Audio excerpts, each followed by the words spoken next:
Good morning, everybody, and welcome to Coffee and Football, presented by John Donovan and Longhorn Wealth Management Group. I'm your host, Blake Monroe, where I'm joined each and every day by Bobby Burton and Jerry Hamilton. Tell us where you're checking in from, what you're drinking, get your questions in. We'll get to as many of those as we can here in just a little bit. But first, guys, we got to talk about a lot of stuff that went down this weekend. And first, let's start with the surprise visitor. We posted about it over on ontexasfootball.com yesterday evening.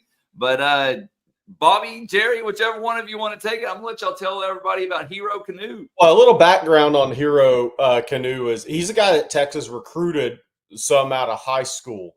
And Pete Kwiatkowski has a long-standing connection at that high school, Rancho Santa Margarita Catholic, from his days at Washington. And there's a guy there that brings players or gets players from that want to come to the States to play football from Germany. I guess he's the liaison from Germany to the States. And PK has a connection with him. So Texas recruited Hero Cano a little bit out of high school. Obviously, they didn't get him. They were never really, I think, seriously in the picture. It was more going to be Northern Battle, and he went to Ohio State. So when he jumps in the portal, PK already has a connection there. And then in this last class, there was Jamal Hahn, a defensive lineman that signed with Georgia that's from Germany that went to the same high school. So Kenny Baker developed a little bit of rapport relationship with that group as well. So Texas has two coaches that have a little connection there, and they got Hero on campus. He's 3 years in, redshirt sophomore at Ohio State. He's been a rotational guy for them, been a developmental guy, and would be if Texas can beat out Florida and see who else is in there. Does he visit A&M? Who else is in there at the end of the day is what I'm saying. He would be another good rotational piece for Texas, Bobby, because he'd be at that point where he's developed physically, developed technically, and would be a guy that could play quality snaps and be a good rotational player. And I think that's what they're looking for, right, Jerry? I mean, Texas has gone to the portal for two. They're losing 6 defensive tackles this year. That's an unheard of number. Or even if you count guys that didn't even play this year, like Jere Bledsoe, right. I think that it was actually 7. I look at it, Jerry, and they need numbers right now for spring ball, not just for the football season. Otherwise, they're only going to have like 6 guys total on the defensive front. Texas and Hero Cano make a lot of sense, and I think that's one of the reasons why we're seeing this here now for Texas, because Texas already has 2 in the portal. They've gotten Cole Brevard and Travis Shaw from Purdue and North Carolina, respectively. Now they need 2 more, in my opinion. I don't think they're just going to rest if they get Hero Cano. I think they need 2 more to add in with Alex January, as well as the young guys coming in. Because, look, I mean, Texas, you say it all the time, Jerry, and I couldn't agree more. There's no excuse for being too young and too inexperienced anymore. That is just the way of the world. And so Hero Cano could be one of those guys that allows and gives Texas some valuable time. He had a tackle, by the way, against Texas in the national semifinal. So he's played in some big games, has some big shoes to – all right, he's played in some big games and has some big game experience. I will add this. There's also news and notes out there that Texas may be interested in Notre Dame center Pat Coogan, young man that started 2 years, I believe, for Notre Dame. At this point, we do not know if there's been much communication with Texas at this point. So even though there are reports out there, we can't confirm those reports and can kind of say, hey, tap the brakes a little bit at the same time on that. Illinois and Michigan actually may be the ones that are primarily looking at Pat Coogan right now. That's the Notre Dame center. Good stuff. Also worth mentioning that Hero is going to be visiting Florida today. Flew out from Austin and heading over to Gainesville. All right, the other big news this week, guys, or weekend, I guess I should say, happened on Saturday. Texas had their junior day. Jerry, you, CJ, Jeff, were all out there. Tell us a little bit about it. Well, everybody was there but Sark. He was in bed with the flu or sick. So some of the juice was taken away from the junior day, because one of those first questions that we talked to kids about after the junior day is, what was your meeting like with Sark? What did he have to say? That's normally the most telling things that come out of these junior days, but Coach Clark was under the weather, so that took some juice out of the junior day. So people asking, hey, where are the highs? What happened? Who committed? Well, head coach wasn't there. So guys got to spend a lot of time though with position coaches, defensive staff, offensive staff. While we're talking, we're gonna play Germaine Bishop Jr.'s huddle from Willis. This is nephew of Michael Bishop. Obviously, Michael Bishop, former Kansas State star quarterback. Did he finish third in the Heisman, the Ricky? I can't remember the exact on this, but Germaine Bishop's been a 3-year starter for Willis High at both wide receiver and secondary. He's I think corner, it may be his most likely spot in college. He was there Saturday. I think Texas in a pretty good spot early for Germaine Bishop. Really talented player. He's going to fill out, get stronger as he moves along here. I think he weighed in at about 155 Saturday, but he's got that wiry strength. Kind of reminds me of a South Florida kid, man, that just kind of blows up when they get to a college strength and conditioning program, but really good player. I mean, he's just really good with the ball in his hands. He's got good ball skills. He's shifty. He can make people miss. And I think Texas is in a pretty good spot early on for him. He's likely to make an official visit either the 13th or the 20th to Texas. There's about 6 guys that announced to us that they have official visit dates set. There's going to be a few more, I think, in the coming week or two that lock in those Texas official visits. But Germaine Bishop and Jalen Lott, 2 of the best athletes in Texas.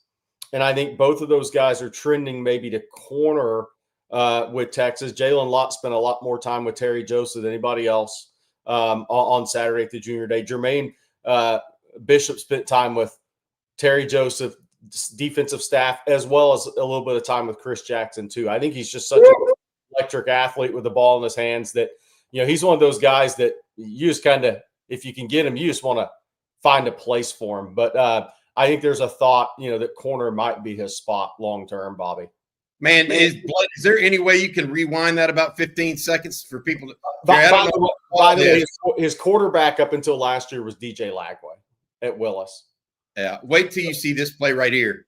If you're watching this, I was like, okay, he looks pretty good. And then I see this play, and then I'm like, okay, he may be a little different. Yeah. And accelerates. Yeah. Yeah, and then hits the Jets. Good stuff, Jerry. Hey, what about overall the idea that Sark misses the junior day because of the flu is what we're being told?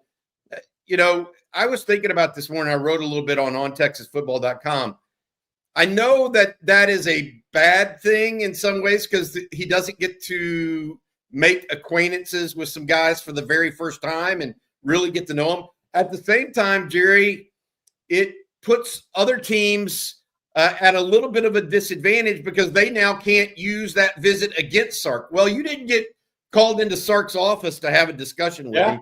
You didn't get offered early by Texas, so now you're being ignored by Texas. You should come to us.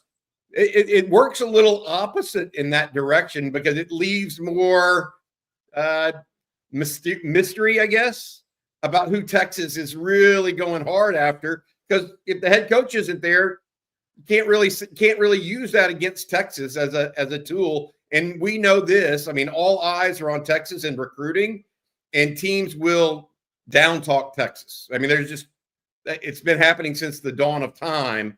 You don't want to go there. They don't really need you. They get everybody they want. Yeah, even when Texas wasn't getting everybody they want, they would use that against them. Now, how does the team counteract that? It's gonna be hard. Yeah, it's gonna be hard for them to do. Yeah, somebody asked in the chat, does it hurt Texas recruiting class that Sark was out sick? No, it's not going to hurt Texas. I mean, look, if Texas signs a 24 to 26 man class, they're going to have a top 5 class once again. That's just the level of recruiting they're at with the level of prospects they're in on. I mean, it was a tremendously talented group in Austin Saturday. I mean, look, Diabell was back in town with his father and brother. Obviously, 5-star quarterback commitment. Javian Osborne, KJ Edwards, 2 4-star running backs were there. Jabari Mack, 4-star receiver from Destrehan, was there. By the way, one of the biggest notes that could impact the 26 recruiting class wasn't about a guy that was there.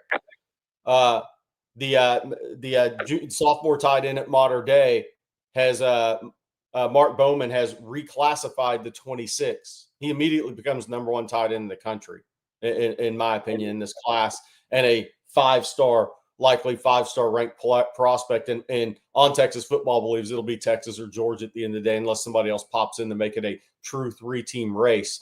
But then also big-time offensive linemen were on campus. I mean, you had Toa Katoa, Nicholas Robertson, Felix Ojo, Zayden Crimpin, and there's Toa Katoa's top five. I think Texas is in a good spot with Toa Katoa right now. Defensive lineman Jamion Winfield was in town. So I think he's going to end up being a top 30, 35 kid in the country. As I've said, he weighed in at 302, just keeps looking better and better. Really solid group of linebackers were in Kosi Okpala, Tank King. Defensive backs were really talented. And then two new safety offers, Aaron Bradshaw and Chase Calicut, plus Jalen Lott at corner, plus Germaine Bishop. Germaine Bishop, who is a corner/athlete. Texas had a lot of talent on campus. Does it hurt the class? I don't think it hurts the class. Texas will have kids on campus for maybe early this week in February. Probably not, though. They'll probably wait for spring practice because it goes to a dead period February 3rd through March 2nd. So the coaches are on the road, and we'll talk about that later, like where some of those guys are on the road this week. But I know it's long-winded. But I think Texas will have guys on campus in March around spring practice, then spring game, set up the spring evaluation period into the June official visits. I don't think it's going to hurt Texas class at all, honestly. Blake, you're muted, bud. Sorry about that. Before we move on, Bobby, I'm going to let you tell everyone about John Donovan and Longhorn Wealth Management Group. Yeah, absolutely. I'd like to thank our sponsor, John Donovan, Longhorn Wealth Management. John is a proud Texas X's Life member whose wife and 6 siblings are also UT grads. John was impressed with the Longhorns Junior Day turnout, although it was unfortunate that Sark was hit with an unexpected illness and forced to miss it. John wants to remind all OTF fans that unexpected health issues can strike any of us. So it's important to make sure you have all of your health, life, disability, or long-term protection plans in place. To make sure you do, John is offering all OTF fans the opportunity to take advantage of a free 90-minute private consultation to learn how a certified financial planner like John can help you analyze your risk, protection, and needs and find the best solutions available to meet your protection objectives. So either call John and his team at Longhorn Wealth at 972-707-4900 or go online, www.longhornwealth.net, to schedule your free 90-minute private consultation today. Hook them from John and the group at Longhorn Wealth Management. All right. Thank you, Bobby. Well, our very own CJ Vogel is on the road, guys. And he's going to be heading to the Senior Bowl, which actually brings me to this, something that came out over the weekend, if I can get it up here. And NFL.com put out a mock draft this late part of last week. 3 Longhorns going in the first round, including 2 back-to-back in the top 15. They project Miami with the 13th pick to take Kelvin Banks.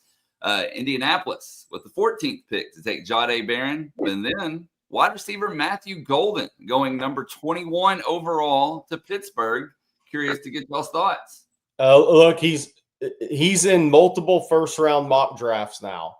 So if he goes out and puts up a good time at the Combine, it's pretty easy to see where this is headed with NFL people, Bobby. I mean, that he's moving up pretty quickly on the boards now that everybody knows, all right, which the underclassmen went into the draft at wide receiver. What's the wide receiver group looking like in this 2025 NFL draft? But Matthew Golden is the Texas Longhorn that's moving up faster than anybody right now, which means his testing numbers are going to be huge for him. Because if he runs, look, if that's what people are thinking, if he runs in the 4.4s, he's going to solidify himself. Yes, I tell you what, the thing that grabs me is not only Matthew Golden, but I was looking a little deeper into the draft. You know who else is seeing their stock rise right now? Alfred Collins. No doubt. And he'll test well. There's some people that think he is going to go in the second round right now. Preseason, 4th, 5th, 6th round was the thought process. Now a lot of people thinking it's second round. Another one that's moving up, not based on his performance this season, it's obvious, but he was nowhere to be found in any preseason mocks, in any 6 or 7 round mocks, and that's Gunnar Helm. People have him going as soon as the second round right now. Yeah. Which is amazing if you really think about it, Jerry. It looks like Texas could have up to 6, 7 guys on the top 3 rounds right now. Yeah. Cam Williams is in the second round, according to most folks.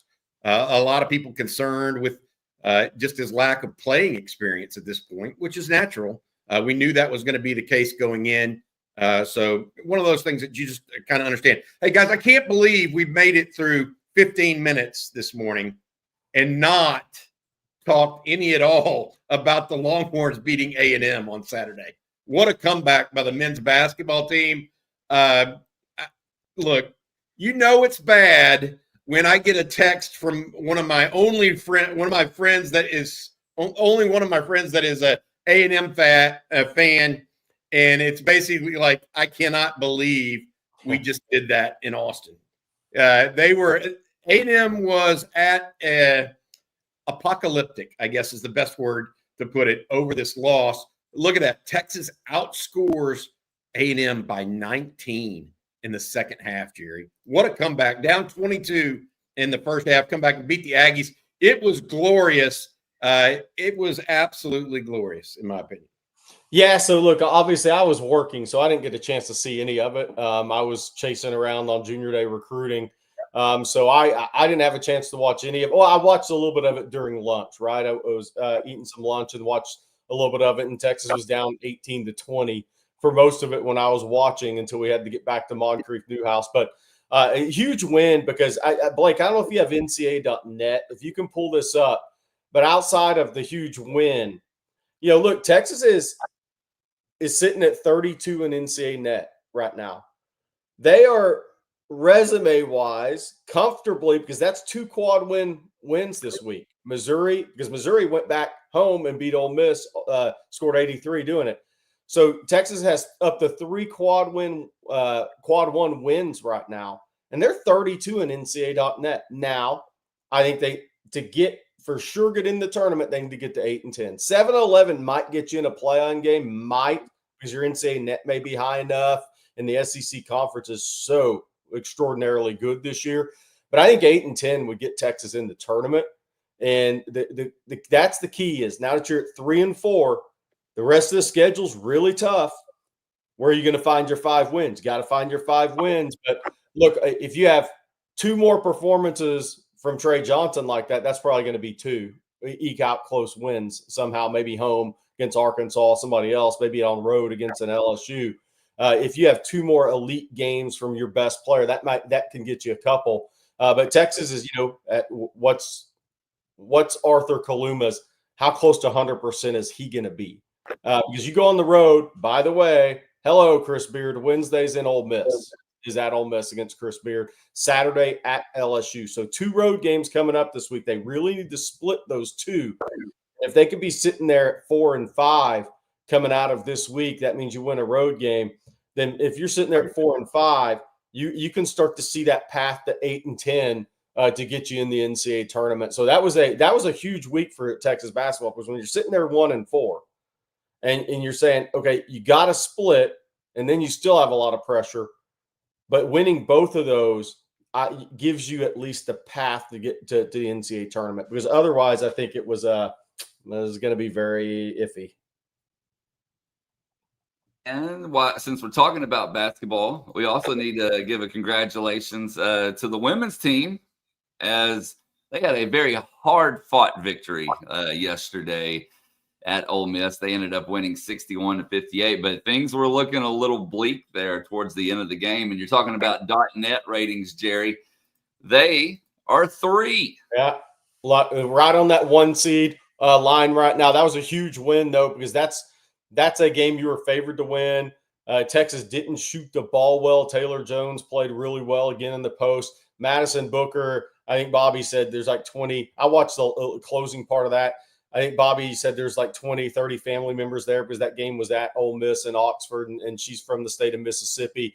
They didn't shoot it. I think they're 1 of 11 from 3. Maddie didn't have a great game from the field, 5 of 15, found a way to win the game. So when you're not shooting it well and your best player doesn't have a good game scored in the basketball like you're accustomed to, an efficient game, especially in the mid-range where she plays, going to be a great pro, then you had to find a way to win it in a little bit of a different way. And Texas got that thing done. And there you look at 7-2 in the quad 1 games. That's a really good place to be. Texas has played an extremely difficult schedule.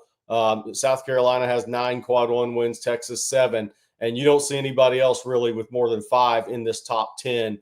So Texas is in a really good spot here as they go working towards that number 1 seed in the NCAA tournament.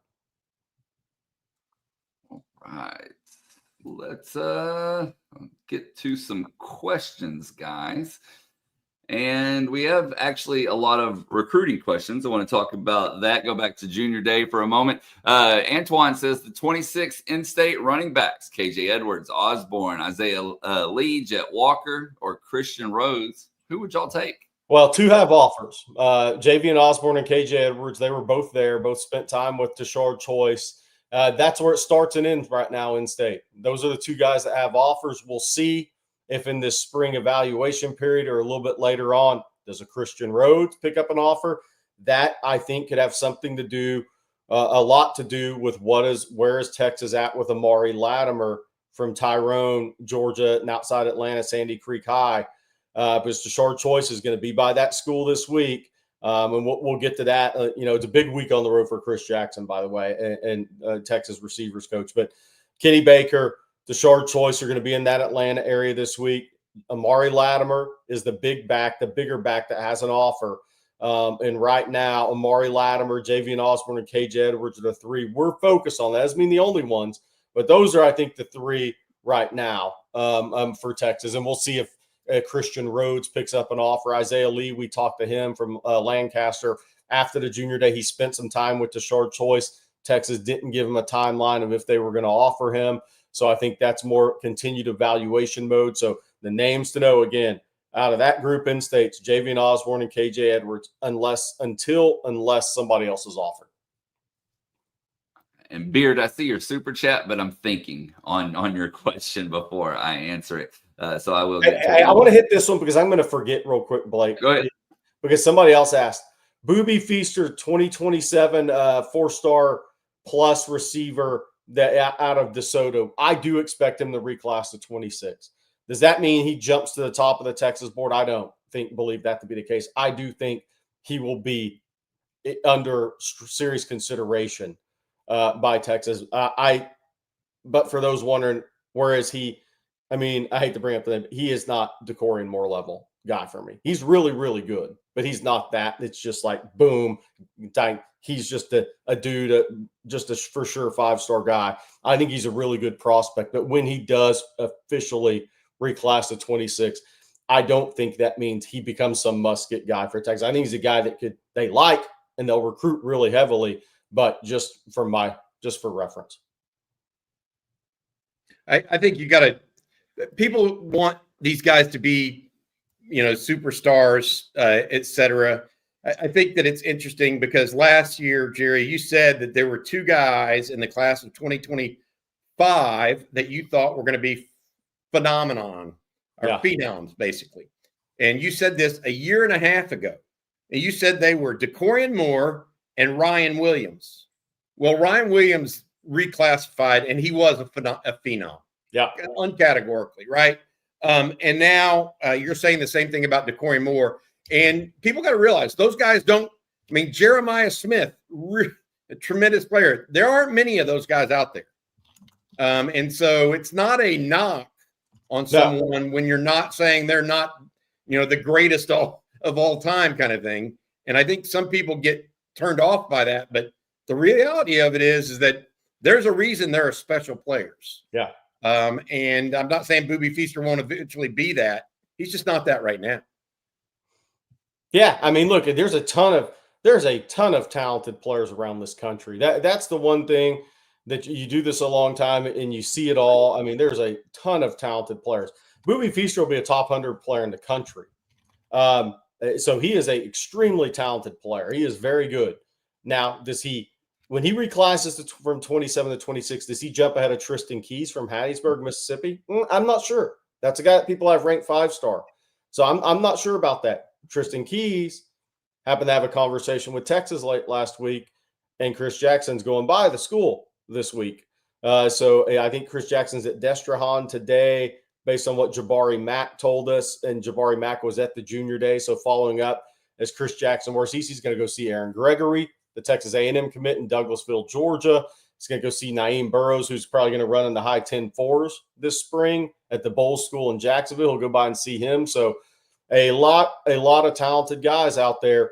Caden Finley, extremely high on the Texas board. Like I think he would be the highest in-state receiver, no matter who's in 2026. Just throw that out there. And Jackson Kimball says, speaking of wide receivers, will Texas take one in the spring portal? Wingo is fast, but veteran speed would be great. I tell you what, I wrote something today on Texas football. Jerry, I want to get your take on this. Yep. Look, I watched the Chiefs-Bills game last night, and Xavier Worthy in the first half was absolutely phenomenal for Kansas City. He was just exactly what Andy Reid needed for that offense and has been missing since really Tyreek Hill left. I'm not saying he's a replacement for Tyreek Hill because Tyreek Hill may end up being in the Hall of Fame. But that's what Texas missed in its offense this year. That's what they wanted Isaiah Bond to be. And maybe he started off being that.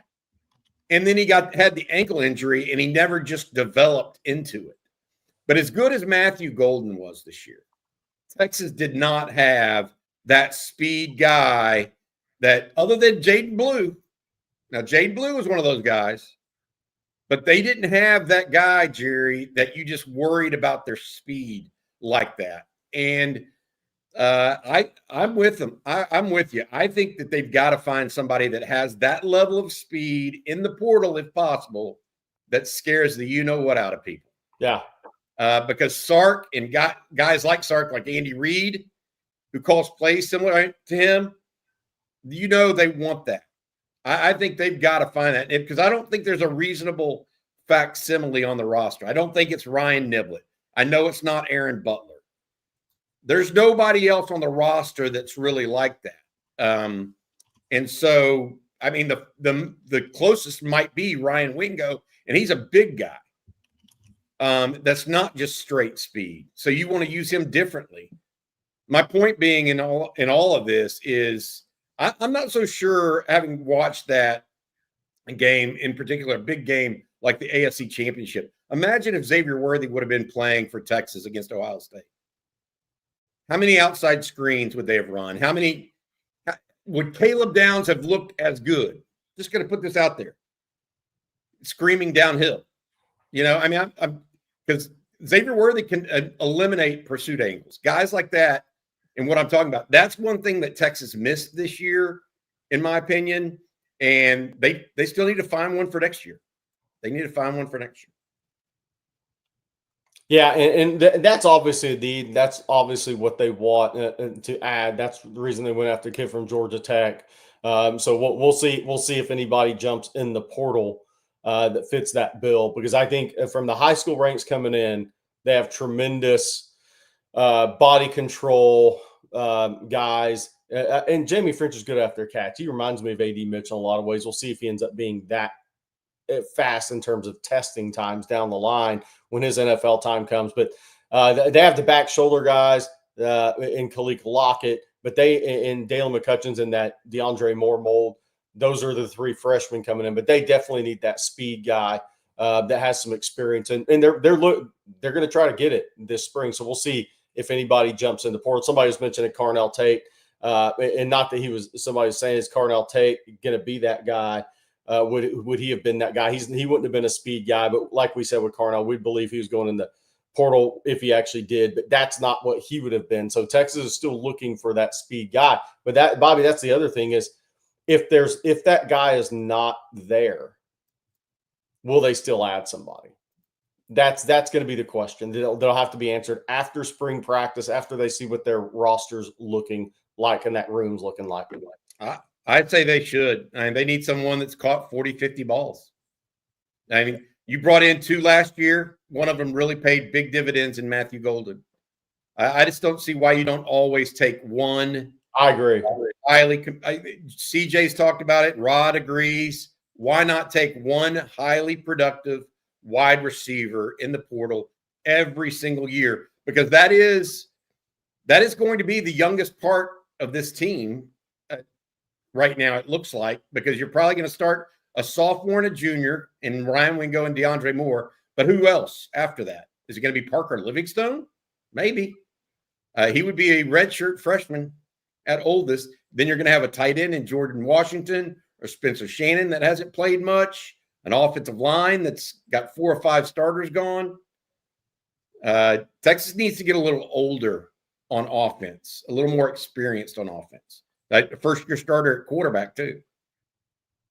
I mean, so, yes, they're talented. All of those players are talented, by the way.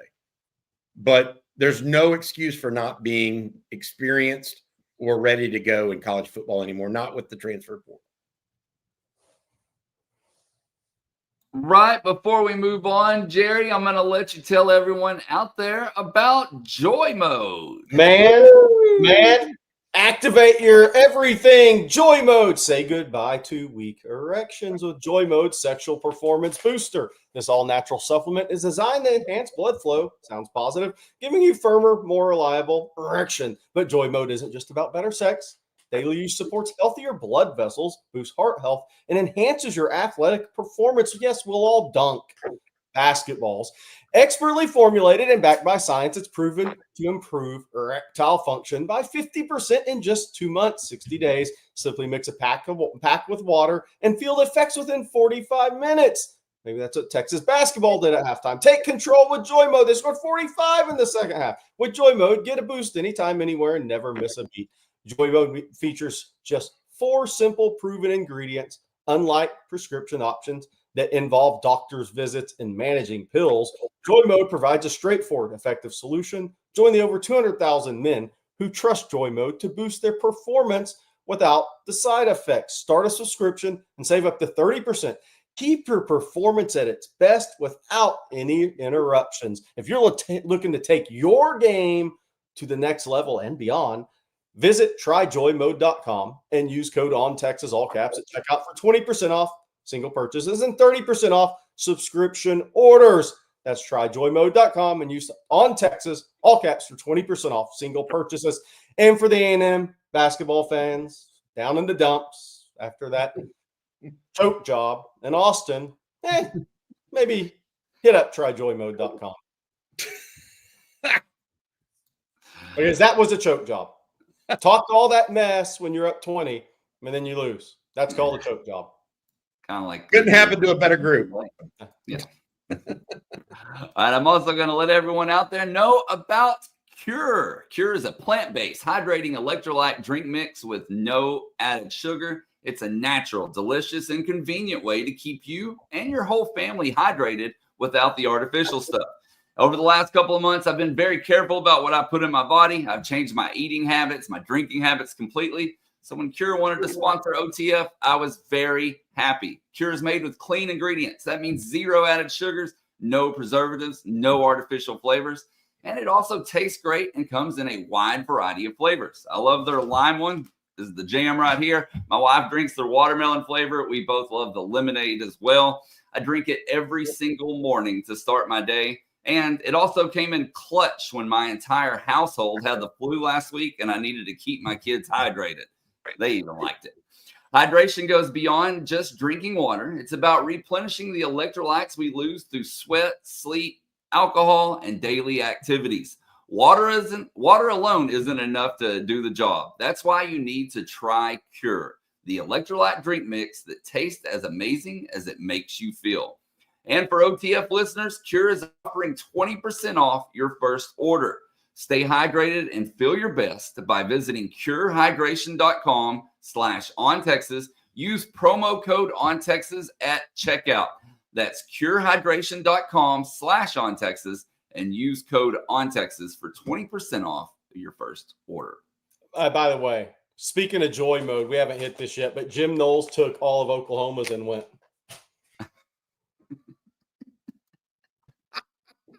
I mean,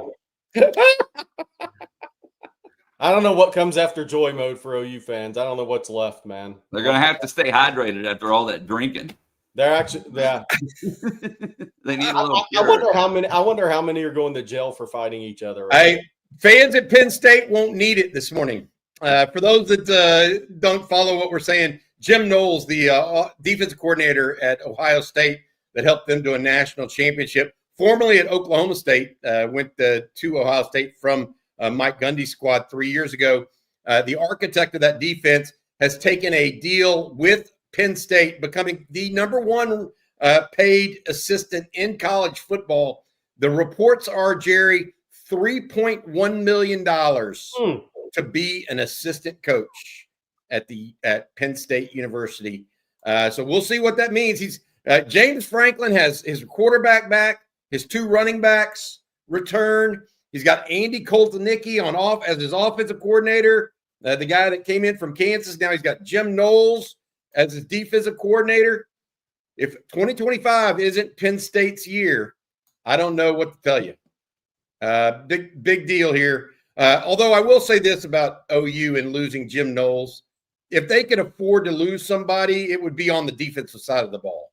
I mean, Brent Venables is a good defensive coordinator. But, sometimes it just happens to the worst of people like that. So you know what's crazy? You know what's gotten crazy about Oklahoma's season next year right now for me?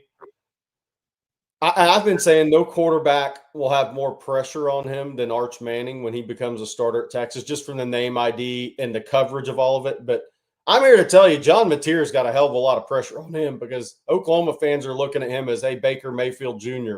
If he's not, that guy's walked into a pressure cooker now, probably more than he thought he was at the time. And he's going to have to be that with all that's gone on with Jim Knowles now. There's a ton of pressure on John Mateer to be not just a good, but a true difference maker quarterback for them next year with that schedule they have. It's interesting that the two of the quarterbacks with the most pressure on them in college football next year, I think Arch is going to be one because of the expectations and the way it's going to be treated through the media. His first incompletion, people are going to throw their hands up and start writing stories. His first overthrow that ends up an interception. But Mateer is squarely looked at as the guy that has to save Oklahoma football next year a little bit. That's a tough place to be. And I want to say this. It's not like Baker Mayfield. When he transferred in, Baker Mayfield had all the pieces around him. John Mateer does not have all the perfect pieces around him. Now, they're going to have a strong defense next year, but that offensive line has not just suddenly materialized into a tremendous offensive line unit. It just doesn't work that way. And so I'm with you, Jerry. I'm with you that they're going to be looking for Superman, and he may well end up being some version of that. I mean, he's a good player. Don't get me wrong. But they don't have CD Lamb sitting over there. No, there's no Joe Mixon or anybody like that in the backfield. So keep that in mind. Yeah, I mean, even it's going to be Lenoris Sellers in a different way. Expectations for him to carry them to 9 wins as Lenoris, and even Lenoris Sellers had great edge players, and a Rocket Sanders is a really good running back.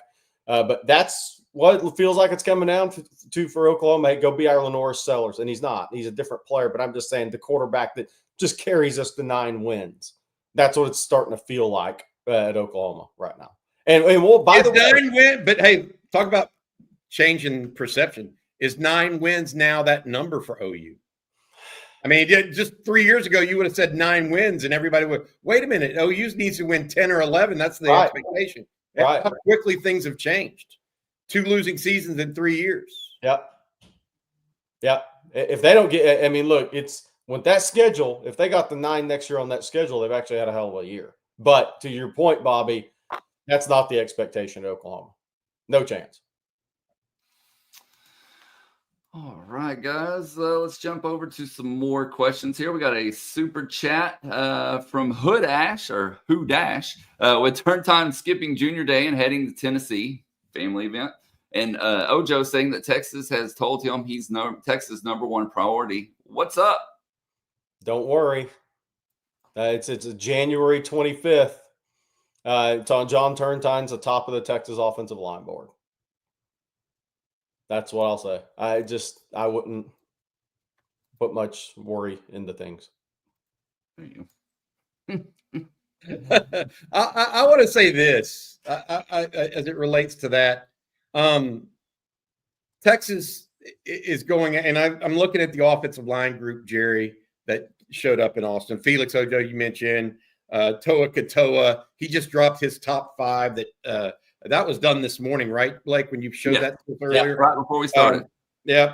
Nicholas Robertson out of Klein, Max Wright from Melissa, Zayden Crimpin up at Prosper, Drew Evers. They had 6 guys on campus that are pretty darn good. You add in turn time. This is a really, really talented offensive line group as a whole in the state of Texas. There's not, while Texas is looking at the guy from Ohio, I think, Jerry, there might not be a need for Texas to go outside the state this year.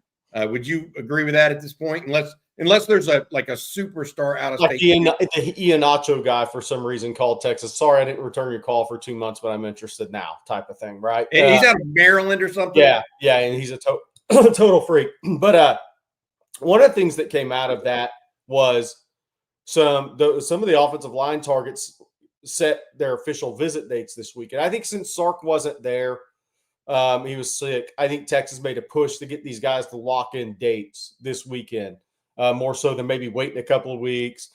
So Felix Ojo is June 13th. Zayden Crimpin is the 13th. Max Wright and Nicholas Robertson are the 20th. I'm hearing turn time will be the 20th, but we'll see when he announces that. Toa Katoa also likely going to be the 20th, which I think he's making the decision on some official visit dates this week, early this week. So those official visits are being set up. Then outside offensive line, Jalen Lott is also scheduled for the 13th or 20th, but probably the 13th. And I think that may have to do with some summer track stuff as well. Looks like the 13th for him. And I think we're going to see more guys kind of set up their official visit dates coming up here pretty soon. But offensive line, tremendous year. Insane. I mean, there's guys. Noah Best at Midlothian is a guy I know Texas and others really like. He wasn't at junior day, but he is a guy that Texas offered at the elite camp last year in June. Really like him. They went by to see him. Texas went by to see him last week when they were seeing Max Wright, Turntine, Toa Katoa, Felix Ojo. Noah Best got a visit as well. There is a lot of really talented offensive linemen in Texas, which means if you do your job evaluating at Texas, Texas A&M, Oklahoma, other places, you should come away with really good prospects in this class. The biggest thing for me to watch in this class of offensive linemen, everybody can't be a left tackle and everybody can't actually play tackle. But a lot of these guys want to play tackle. Not Katoa, not Nicholas Robertson, but the other guys. So if it continues to shake out that way, these guys will disperse at a lot of colleges. You may have Texas may get 2 of those guys. But these guys, if guys are locked into playing left tackle long term, that may disperse because that could be, last year Lamont Rogers and Fasusi weren't going to go to the same school. They both wanted to be a left tackle. Is something like that going to play out this year? Potentially. We'll see. All right, we got some more supers here. And if I can get to it, Beard says that bourbon is hydration. I don't think I can wake up, though, and drink bourbon like I do Cure Beard. And Jackson S., thank you for your super chat. Pump for softball. When they start conference play, they'll play only one team, Stephen F. Austin, who's not receiving votes in the preseason poll. Of course, we had Coach Mike White on last week, guys, and he talked about their very tough schedule this upcoming season. So they got their work cut out for them for sure. And then Jeff Carey, Bobby, when's your next portal boom? I'm waiting for it, Jeff. Look, bringing in Hero Cano like Texas did this weekend shows that Texas is going to still be active right now and still looking to be additive. It's typical Steve Sarkisian, right? Never stop building what you've got. We'll see if they also go on this Pat Coogan, the center out of Notre Dame, although right now I'm not sure they are. But I don't know if that's going to – if I were a betting person right now, the only one really out there that we're tracking heavily is Hero Cano because he's made that visit. Until a Pat Coogan or somebody like that makes a visit, you just don't know. And I want to say this. There's also a deadline coming up for entering or becoming a student at Texas for the spring semester, and that is Wednesday. If they're not enrolled by Wednesday, they have to wait for summertime to enroll at Texas. I don't think Pat Coogan or Hero Cano wants to sit out all of spring. I think they want to make a decision in time to be available for spring ball wherever they're at. And so I would tell you, Jeff, that that's what we're waiting on really. Right now, I think Hero Cano is the guy at this point. I failed to mention 2 out-of-state offensive tackles, and I do want to mention those guys, but they're out west. Cody Green, the Oregon commit from Mater Dei, Texas offered 2 weeks ago, and Samuel Utu at Orange Lutheran, who's a tremendous athlete. He's 6'5", 300 pounds, also plays volleyball. Those 2 guys I could see getting on campus in the spring. I just want to say that. And Cody Green is a right tackle that plays right tackle, similar to Brandon Baker, which makes him a little different from all the guys that play left and maybe locked into wanting to play left. Dan says, any news on CJ Baxter? We need a bruiser at running back. Going through the rehab process, moving around. I mean, look, walking around, moving around really well. But the whole question is going to continue to be, he's not going to be available for spring practice. Obviously, he had a serious knee injury. Where is he going to become, Bobby? July and August. And we're not even where he's going to be physically, but how long does it take him to get all the way back in terms of carrying a football, taking hits on that knee, getting that confidence back, getting in football shape, true football shape again? That's kind of all the questions that are going to have to be answered with a long layoff like that. He was at the basketball game this weekend without a brace. Yeah. He was there with Michael Taft, Arch Manning, DeAndre Moore on the sideline, jumping up and down a little bit. So that's a good sign, but it's not sign enough for us to say, hey, this rehab's going great, et cetera. I think it's on time, and that will not include being back for spring ball. So we won't see Cedric Baxter and his health until summer at the earliest, in my opinion. Okay, and then let's see here. Our next question comes from Kingme. Who will be the hardest player to replace from this year's team? Man. Tough question. Alfred Collins, maybe, in some ways. Maybe Jahdae Barron. I was going to go Barron. Because you don't know what you have at corner yet. Yeah. I was going Barron because I think that's to be proven out more. Yes. Yeah. Yeah. But they don't have a 3/5 technique like Alfred Collins right now. They can play inside outside, Jerry. Yeah. They don't. If they do, it's going to be Justice Terry, who's only a true freshman. They don't have that inside outside where they can play in a 3. If they go to a 3-down lineman look, who are they going to play at the 5 outside of? They just don't have that versatility with this group right now, in my opinion. Maybe Travis Shaw can play out there. Maybe. You know what I'm talking about? Like who? Yeah. They have the variety. Who's the big man front on the goal line right now? Barron Sorrell was terrific at that. Yeah. I mean, they don't have that player next year. By the way, I don't know if y'all know this. I was looking at Pro Football Focus. I'm going to talk a little bit about that later today in an article or a video. I was looking at Pro Football Focus. Of the top 300 prospects in the country for this year's draft, They have 11 Longhorns in the top 300. Okay. The three that they don't, that are going pro, that are not in the top 300, Barron Sorrell, Vernon Broughton, and Jaden Blue. Everybody else that's turned pro, David Benda even was number 241. Kind of interesting. The three that did not have as draftable prospects at this point: Jaden Blue, Barron Sorrell, Vernon Broughton. Keep that in mind as we look forward to this. CJ, by the way, Jerry and Blake mentioned this already, but CJ Vogel is on his way to the Senior Bowl this morning. He's going to stop by Port Arthur Memorial, I think, visit with some players there, and then head over to Mobile and be at practice. And we'll check in with him on Tuesday and Wednesday at practice to see how the Longhorn guys are doing. All right, some more super chats. Let's see here. Reckless Trey says, looking to go watch Texas baseball in February. Which game do you recommend? Louisville, Ole Miss, Oklahoma State? Oklahoma State's top 25 and usually has a fun offense. So I would go watch that one, Reckless Trey, if it were me. And then Beard. I've been thinking about this the entire show, and I still don't have a great answer for you. But he says, hey, Blake, hope your son is on the mend. He's doing very well. Thanks for asking. I'm curious as to your prediction on the baseball team this season.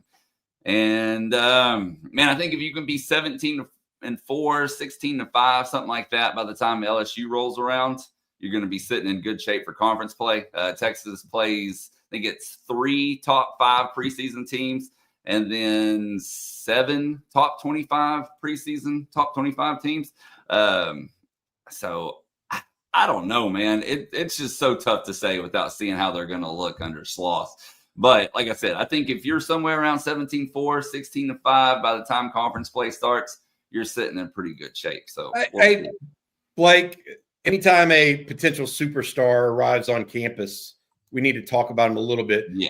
Tell folks about, apparently Friday afternoon, CJ and Jeff were out at the baseball media availability, and Adrien Rodriguez, is that his name? Apparently he looks like he may be the next superstar on campus, at least from a baseball perspective. Tell folks a little bit about him, if you would. Yeah, so he's out of Flower Mounds. Texas signed him later in the year, and true freshman, obviously, coming in. He originally, I guess he still is, battling Casey Borba for that third base spot, but sources have told me that he is most likely taking that spot. Schloss is very high on them. The entire coaching staff is very high on him. I've been told that he's the best freshman position player. They also love that he's a switch hitter. And from what Jeff and CJ told me, he was just absolutely crushing it on Friday, like one after another. And so he'll play early. And if you follow Texas baseball, he'll be a household name before it's all said and done, because, man, the kid just is an amazing kid off the field and an amazing athlete on the field for sure. So remember that name, Adrien Rodriguez, and look for him to start at third base. I want to reset something here, and it's a good time to play the huddle, Blake. Laguna Beach Longhorn, I'm jealous every day. I noticed that the modern-day tight end reclassified to 2026. I made it out to watch a couple of his games. Their games, he's truly special players. Has some Brock Bauer in him. Does UT have a legit chance? This is Mark Bowman, sophomore tape. He's reclassed from 27 to 26, and he will be the top-ranked tight end in the country in the 26 class, and we'll be in that hover in that 4-star, 5-star, high 4-star, 5-star range, depending on where people rank him. And yes, Texas has a very legitimate shot. There's some ties to Austin. There's some ties to Texas, and we believe Mark Bowman could very well come down to Texas and Georgia. That doesn't mean there won't be other visits, other people involved, but and things could always change. But right now, what we've heard is Texas, Georgia is likely where a decision will come from, but that doesn't mean it's 100%. Those things tend to change. Somebody else will come into the picture potentially. But Mark Bowman is really, really talented tight end. And look, you got Jordan Washington as a redshirt freshman, and you have Nick Townsend coming in, who you guys know, I think Townsend's every bit as good as this guy as a tight end prospect. But Mark Bowman is tremendous in his own right. So this is the top tight end on the board in 2026 for Texas. He plays at the Power program, modern day there. with a number of other guys. Sean Scott, the edge linebacker from Mater Dei, was on campus again this weekend. I think that's his third trip to Texas. The right tackle there blocking people, Cody Green's the one that was just offered. The guy pointing at somebody on the tape was just offered by Texas. He was at Oregon this weekend where he's committed. He's probably going to come in the spring to take a look. And there's some other really talented young players. There's three teams down there, or three program teams down there where Texas concentrates their efforts in recruiting right now. And that doesn't mean there aren't other good players. I mean, they offered the Oregon linebacker commit Tristan Phillips out of Ventura recently, but it's Mater Dei. It's Orange Lutheran has a lot of really good young players, and it's St. John Bosco. Those are the three programs that Texas passed the most foot traffic at. But Mark Bowman is a tremendous tight end prospect, Bobby. Looks like it to me. I can see why. The run after the catch, Jerry, as well as creating a catch radius out of it. Those are the combos. Yeah, I mean, he's about 6'4", 230. Yeah. Run after catch, man. All right, guys. Before we move on here, Jerry, I'm going to let you tell everyone out there about Public Rec. Man, look, I love these pants. These are my favorite pants. I don't know if y'all can see them here, but the Public Rec pants are my favorite pants. And this is more than an ad read for me. It's about my comfort level, guys. Let's be real. Wearing uncomfortable clothes just isn't worth it anymore. Why settle for stiff, restricting fabric when you can have something that looks sharp and feels as comfy as your favorite sweats? This year, make the switch to Public Rec, where comfort rules. Public Rec isn't just about pants. It's about making sure you stay comfortable no matter what your day throws at you. They have so many great style options. They're perfect for just hanging around the house, drinking beers on the golf course, or even when you need to impress the boss in the office. Are we impressing the boss in the office today, Bobby, or what? Whatever pants you choose, you'll be blown away by how comfortable they are. For a limited time, listeners can get 20% off your entire order with code ONTexas, all caps, at publicrec.com. That's 20% off when you use promo code ONTexas at publicrec.com. Good news for A&M basketball team. They come in brown. So when in the second half of a game, they got you covered.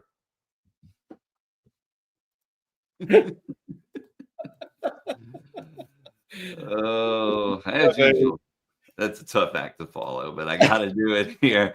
And 2025 is here, and Mint Mobile has a resolution for all of you. Skip the gym, skip the fad diet, skip the BS resolutions you're going to forget about by next month. Instead, make a resolution to save some serious cash by making the switch to Mint Mobile. And right now, you can get half off of their 3-month unlimited plan. With Mint Mobile, you're going to save money. You're going to have phenomenal service. You're going to have great data speeds. And when I say save money, here's how. Mint Mobile is dropping huge savings for the new year by offering any of their 3-month plans for only $15 a month, even their unlimited plan. All plans come with high-speed data and unlimited talk and text delivered on the nation's largest 5G network. Switch to Mint, and new customers can get half off an unlimited plan until February 2nd. To get your new wireless plan for just $15 a month and get the plan shipped to your door for free, go to mintmobile.com/OnTexas. That's mintmobile.com/OnTexas. A $45 upfront payment is required, which is equivalent to $15 a month. New customers on first 3-month plan only. Speed slower, above 40 gigs on their unlimited plan. Additional taxes, fees, and restrictions apply. See Mint Mobile for details. I wanted to bring up a question because it was actually it's an interesting story. So, famous Kudas, Jerry, what was your scouting report on Patrick Mahomes out of high school, and did you think he'd become that type of player? College coaches didn't, by the way. Not a ton of guys offered him. But the crazy thing about Mahomes was I went through White House. And this was spring. This was his spring of sophomore year was the first time I saw him. And they had a quarterback that was a pretty good guy, a lower D1 quarterback in front of him. I think he might have gone to Texas State or Abilene Christian, if memory serves correct. It's been a while now. Patrick Mahomes actually started at safety as a sophomore. And the day I went through there, I actually went out to the baseball field to watch them practice because he knew they had a good young kid coming up. And at the time, I'll never forget, I was taking photos of Mahomes out there. And I asked him, I said, what do you think? And he said, well, man, I didn't really like playing safety this year. I think I may just go straight baseball. Just go MLB baseball. Because obviously his father was a pitcher in the. Isn't it crazy had he walked away? Just some of those things, how close Didn't people start are. as a sophomore in high school.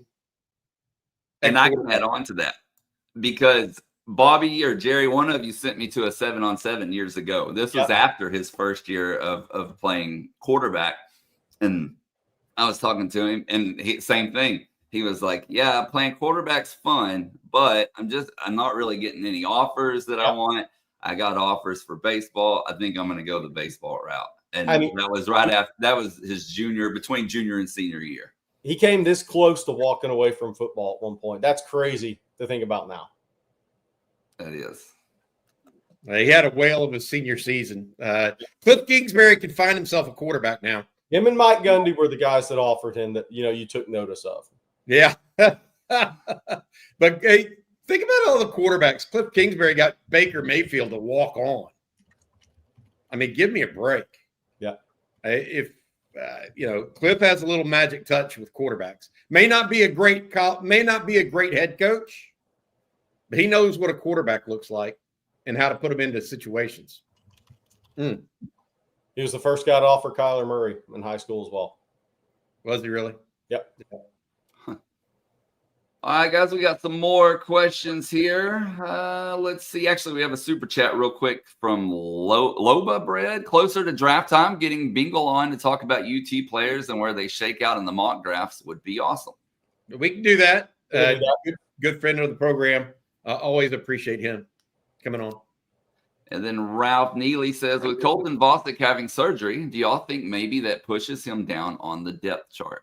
I'm not sure down the depth chart, but here's the thing. It's just he's just a guy that's had bad injury like Bobby. It's hard to kind of count on what he can be because he's just always been injured. You see the flashes and it gets you excited every time, but then there's a setback health-wise. So the question is Texas ever going to get a fully healthy season from Bostic? If they do, I think they're going to have a hell of a player on their hands. The question is that going to happen? Back problems, torn labrum. At some point, you wonder if he did too much weights too soon growing up. You know what I mean? Those are some injuries that tend to be too much weight, too much lifting. At the same time, other guys do it and don't have a problem with it. Maybe his body is just different. Yeah. But look, he played so well against Ohio State. I mean, he impacted that game, guys. Yeah. He really did. Drew a holding call, made a tackle for loss. You know what he looked like in that game, Bobby? If he could ever just stay healthy and really ascend, you know what he looked like? The edges Ohio State was playing with. Not just a natural, just go get after it pass rusher guys, but just solid against the run, can rush the quarterback without just having elite trait rushing a quarterback. But that's what he looked like to me. I said, that's what that guy could develop into if he could ever just stay healthy. Maybe even a more talented Jack Sawyer. Yeah. But if you're not healthy, you can't play. Yep. I will say this: we're wishing Colton nothing but the best of luck. Yeah, and that will be a big boon for Texas to get him back and be able to play next year. Hey, earlier we were talking about the basketball game, guys, and one thing we failed to mention is the football team was there. Some of the football team, I guess I should say, to support Arch Manning throwing out shirts to the crowd. Of course, see Michael Taft. It was an all-in event. Yeah, that's CJ Baxter, by the way. Baxter, sorry, I should have mentioned without the brace on his knee that I was talking about too. I've got a really good idea for Arch Manning, if you need any extra money, okay? If you start your own brand, I am a T-shirt cannon. Texas fans would buy that. By the way, you know who couldn't wear that shirt? It's DJU from FSU because he would try to throw it and he'd hit the guy in the front row. But if I'm Arch Manning, I'm a T-shirt cannon shirt. That would sell like hotcakes on the campus. He'd throw it and hit the guy in the front row. FSU catching strays this morning on Not college FSU, football. just TJU. Actually, he'd probably hit the cheerleader like seven before the first row. He has a throwing problem. Oh, Cody's back said we're not going to talk about Jim Knowles. We hit on Jim Knowles a little bit. Look, I thought Oklahoma got used and abused in that the whole time because everybody's I don't know if it's wife or girlfriend. Now, look, I haven't looked it up. I don't really care. But was he really going to put it in the hands of a coach that may or may not get fired? Was he really going to do that? No. And Jerry, there's rumors the reason why he kind of wanted out of Ohio State and was looking. There were too many cooks in the kitchen at Ohio State for his taste. He wanted to run his defense, and apparently some other guys had ideas of how to run the defense that were, not exactly being helpful at times for him. And so you really going to go from that to a coach where the head coach is a defensive guy like Brent Venables? If that's going out of the fire, or out of the frying pan into the fire. Yeah. Right. So why not just go to Penn State where you're not going to get that pushback? I mean, James Franklin doesn't have anything to do with defense. So, and by the way, some people in the chat are commenting, I think, things they may have heard through the Ohio State message board grapevine that Larry Johnson and Jim Knowles had beef or something. And I don't know, but it makes sense of why you go to Penn State if something like that's true. That's what I'm getting at. Yeah, it's if that's the case, then you have to wonder exactly what that means. But look, I've got to say this. Jim Knowles helped them win that national championship. Yes. Period. End of story. His defensive style helped them win that. I don't know about Larry Johnson and the defensive line coach. I know of him as a recruiter, by the way. Has been a tremendous recruiter for decades. He's the father of Larry Johnson, the former running back at Penn State, by the way. But what I would say is nothing messes up a staff more than infighting. Like I don't like what this guy does. I don't like what that guy. I mean, just little nicks at people. Nothing messes up a team's camaraderie or a staff's camaraderie more. And so if Jim Knowles thought he needed to go somewhere else to find that, then good on him. I'm guessing that Ohio State very much would have been willing to match that number, by the way. Yeah. So he went somewhere where he thought he could do his thing, in my opinion. And on a related note, Roger G says, OTF, could y'all see more Ohio State players going in the spring portal if they lose both Chip Kelly, who's rumored to possibly go to the Texans, after losing Jim Knowles? I mean, Ohio State has a lot of NIL money. I was going to say, it's just like Texas. Did you expect more Texas players to go in the portal? Probably you did. They didn't. Texas and Ohio State are two of the top handful of teams in that regard. And, they've proven they're not going to be denied. Yeah. If that makes sense. So it's going to be hard. Like, apparently they ponied up $4 million or $3.5 million for Jeremiah Smith. Okay. For a single player that's not a quarterback. Carnell Tate, the wide receiver. They have no problem playing that game with the Texases of the world. So I don't necessarily think it'll be, and that could be because of a movement, so to speak, of a coach, but I don't see that. I mean, Ohio State's one of those programs that you just don't see many people move away from. Not typically. If they're succeeding. Now, backups is a different story. And while we're talking about coaches, Taylor Johnson with the super chat says, coming in late, is there any smoke with Tashard Choice going to the Cowboys? There's smoke because people are putting his name out there, but he was at Junior Day for Texas. I just want to say this. He's been mentioned with the Cowboys job like 3 out of the last 4 years. Yeah. And there's been no movement there. I think he's a popular name for Cowboys fans and Cowboys media personnel in part because he played for the Cowboys and because he's so well liked and he's just down the road in Austin. The idea that you were going to hire a running backs coach, by the way, before you hired a head coach, which is what some people were putting out there at one point in time, or at least suggesting. Look, I don't know who will be the Cowboys running back coach. I'm not pretending that Tashard Choice couldn't ultimately be that guy.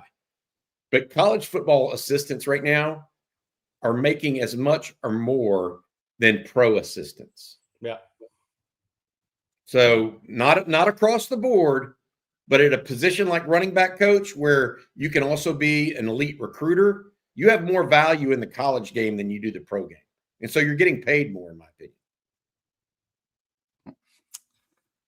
Okay, Bobby, before we get to our last few questions of the day, can you let everyone know about John Donovan and Longhorn Wealth Management Group one last time? Yeah, absolutely. As a proud UT alum, John has served for 15 years as a Dallas, Texas Exes board member and is now helping lead the build-out of the Collin County, Texas Exes chapter. It's always great to see our former Longhorns achieving success in the NFL, and now we know we will have at least one Longhorn Super Bowl champ this year, as one of Xavier Worthy or Charles Menahue or Moro Jomo over at the Eagles will be hoisting the Lombardi Trophy in just 2 weeks. In honor of their success, John and the Longhorn Wealth team would like to offer all OTF fans a free 90-minute private consultation to show you how a certified financial planner like John can help you learn how to maximize your wealth, minimize your taxes, and secure your legacy. Either call John and his team at 972-707-4900 or go online at longhornwealth.net to schedule your free 90-minute private consultation today. John also wants to welcome Jeff Howe as a great addition to the On Texas Football family. Hook 'em from John Donovan and his guys over at Longhorn Wealth Management Group. And I guess there's also no better time to plug than now. The Howe promo code for OnTexasFootball.com. If you're not a member, you can become one using promo code Howe. That's HOWE. You get a full year for $39.95. So come check it out if you haven't already. All right, go ahead, Bobby. I love it. I love the fact that Jeff Howe's now part of our team. Jerry and I were talking about it over the weekend. Just a solid dude through and through. A lot of institutional knowledge about the Longhorns. Very respectful to fans and to viewers. I think he just fits really well with what we like to do here in Texas football. Yeah. King Kunta says, are there any new wrinkles we should expect offensively with Arch and in the red zone? I would love to see a power pony package with Baxter and Townsend at running back in tough yardage situations. Getting outside of the personnel talk, like whether it's Baxter and Townsend or Baxter and Wisner or James Simon or whoever, getting outside of the personnel piece. What'd you think of Patrick Mahomes on 1st and goal from the 10, taking a zone read in for a touchdown in a key scenario last night? I mean, look, if Andy Reid uses the QB run game, Steve Sarkisian can use the QB run game. I also want to say one other thing. A lot of people, I don't know if I woke up this morning and watched a little ESPN Sports Center, and they were replaying the Josh Allen throw last night to Dalton Kincaid that Kincaid had to stop and then reverse field and jump to try to make a catch because he couldn't gather his feet because it was going against him and bounced off his upper arm. Probably a catch that could have been made. People are giving Josh Allen all sorts of accolades about the ability to even make that throw. I want to say this. If I were the coach of the Buffalo Bills, I would be so mad at Josh Allen on that play. Even though he's your superstar quarterback, if you watch that, Buffalo ran that orbit motion and return out the backside on that play, Jerry, if he just has that split second, doesn't get discombobulated by the blitz and throws back to that orbit motion, the running back or whoever that was that came back in orbit motion and went back out the backside, no one was guarding him. Absolutely no one was guarding him. He would have hit his, I don't know if he would have hit his head on the goalpost, but it would have been 25, 30-yard gain. So everybody that's wanting to say, oh, Josh Allen made this incredible throw, if I'm the QB coach, if I'm Joe Brady, I'm thinking, why didn't you throw the play that we drew up for you? That dude was so wide open. Y'all go back and look at it. Because I know ESPN's talking about, oh, this throw and Dalton Kincaid should have made it. No one was guarding the orbit return. Go watch it. It's if he just throws the ball that the play was designed for, it's a different ball game last night. But anyways, I digress. Yes, I think they need to run more on the goal line. I think they need to run more in the red zone with the quarterback, at least having a once every so often threat of it. King Kun. That's the piece for me. Right now, last 2 years, nobody even considered Quinn Ewers a threat running. There was no. How many times did Texas run not just a zone read? How about a QB draw? Well, I think Texas never ran a QB draw in 3 years. Well, I think empty from the 3-yard line is now in the playbook on the goal line, and not just jumbo bunch sets. Empty from the 3-yard line is now a possible play call for Sark in the red zone. I think that's going to be a big difference. And the second one is I think Arch is a good back shoulder guy, right? And sometimes just the back shoulder ball to the pylon. Those two things I think are going to be very much part of a red zone package now.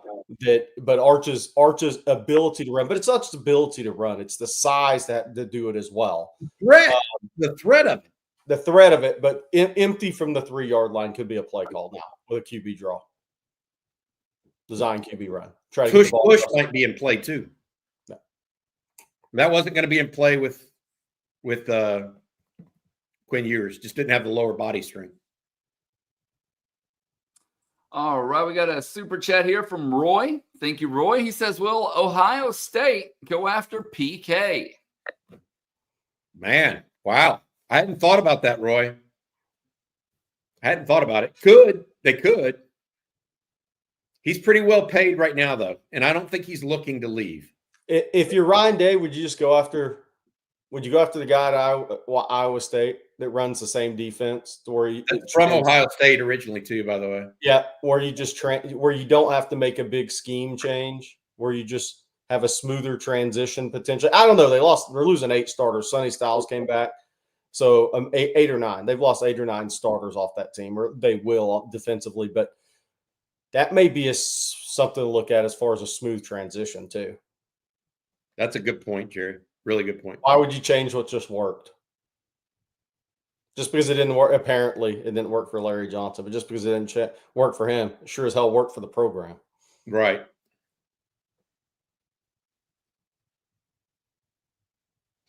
Blake, you're muted again, bud. Gosh, it's a Monday for sure. Our last one for today is from Jackson. We've actually had a few people comment on this. And Jackson says it's looking like the spring portal window is going to be huge for Texas. Y'all's thoughts? Even if they get Hero Cano, they need another defensive lineman. I think they got to take 4. So you're talking about 1 to 2 defensive linemen. We mentioned a wide receiver. Is there a tight end that's going to come shake loose? What about a cornerback? It could definitely be a highly important spring portal window. Kicker. Kicker. Yeah. If they don't think Will Stone or Bert Auburn is the answer. Man, you'd think that with an off season, Bert Auburn could get his head right. Yeah, he had 2 solid years before. I know. I just hate to see something like that happen to a young guy. Yeah. He just totally lost all confidence and cratered, basically. Yeah. I think it's I think it's big. I think look, Texas is a very talented roster. I think the staff maybe believes in the roster a little bit more than the fans do right now in a weird way. But there's still definitely some experience needed. I'll say that. But it's a very talented team, very talented roster. Yes. All right, guys. Well, that's going to do it for today's episode of Coffee and Football, presented by John Donovan and the Longhorn Wealth Management Group. Want to thank them, along with Cure, Joy Mode, Public Rec, and Mint Mobile, all for sponsoring today's show. Thank you all for tuning in. The great questions, the super chats. Bobby, what do you got later for them today? We got the little Longhorn Weekly coming up. It's a debut episode with Jeff Howe. I'm going to talk with him about what's going on this coming week, as well as what we saw last week. Then we also have Winning Drive. Rod Babers, Bob Shipley will be there with us. And then tonight, Jerry and I have Talking Ball. We'll have you covered today all day long on Texas football. Also, make sure you check out ontexasfootball.com. If any news drops on the portal, Hero Cano or Pat Coogan, the center out of Notre Dame, we'll make sure we have it there first for you guys as well. Again, that's on Texas football. Get $20 off right now using promo code HOWE, HOWE. And a reminder, we'll have CJ Vogel reporting from Senior Bowl the next couple of days after today, Tuesday, Wednesday, and a little bit of Thursday as well. Yep. And don't forget to hit that like and subscribe button, ring the bell so you're notified anytime we go live or post content. And we will be back same time, same place tomorrow. So for Bobby Burton and Jerry Hamilton, I'm Blake Monroe, and we'll see you then.